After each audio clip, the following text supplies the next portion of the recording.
నమస్కారం అండి. భక్తి సారం యూట్యూబ్ ఛానల్‌కి మీకు మరోసారి స్వాగతం. మనం వినాయకుడికి సంబంధించినటువంటి ఏ పర్వదినాల్లో అయినా సరే, లేదంటే వినాయకుడి గుడికెళ్ళినప్పుడైనా సరే మనం గుంజీలు తీస్తాం. అలాగే మన పిల్లలకి ప్రత్యేకించి చెప్తాం వినాయకుడి ముందు గుంజీలు తీయమని. అసలు వినాయకుడి ముందు వినాయకుడి గుడిలో గాని, వినాయకుడి పర్వదిన సందర్భాల్లో గాని, వినాయకుడి ముందు మనం గుంజీలు ఎందుకు తీయాలి? దీని వెనకాల ఒక పురాణ గాథ కూడా ఉంది. దాని గురించి తెలుసుకుందాం. ఒకసారి శ్రీ మహావిష్ణువు పరమేశ్వరుని కలుసుకోవడానికి కైలాసానికి వెళ్ళాడట. కైలాసానికి వెళ్ళిన సందర్భంలో వినాయకుడు శ్రీహరి చేతిలో ఉన్నటువంటి ఆ చక్రాన్ని తొండంతో లాక్కుని మింగేస్తాడట, ఆట వస్తువు అనుకుని. అయితే ఆ చక్రాన్ని తిరిగి ఇచ్చేయమని చెప్పేసి వినాయకుడిని శ్రీహరి ఎంతో బతిమాలిన ఇవ్వడుట. దాంతోటి గణపతిని నవ్వించడానికి శ్రీ మహావిష్ణువు గుంజీలు తీశాడు స్వయంగా.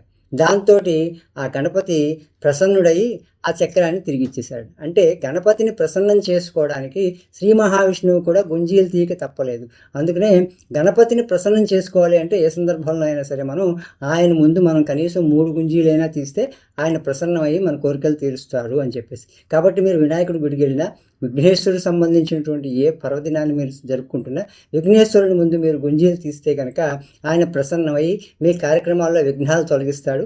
అదేవిధంగా మీరు కోరికల కోరికలన్నింటినీ కూడా ఆయన తీరుస్తాడు. కాబట్టి గణపతిని ప్రసన్నం చేసుకోవడానికి గుంజీలు తీయాల్సినటువంటి అవసరం మనకి తప్పదు కదా. మరి ఆ గణాధ్యక్షుడిని మనం ప్రసన్నం చేసుకోవాలి. కాబట్టి మీరు కూడా గణపతి ముందు గుంజీలు తీయండి.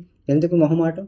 ఇలాంటి భక్తిపరమైనటువంటి వీడియోల కోసం సబ్స్క్రైబ్ చేసుకోండి భక్తి సారం యూట్యూబ్ ఛానల్.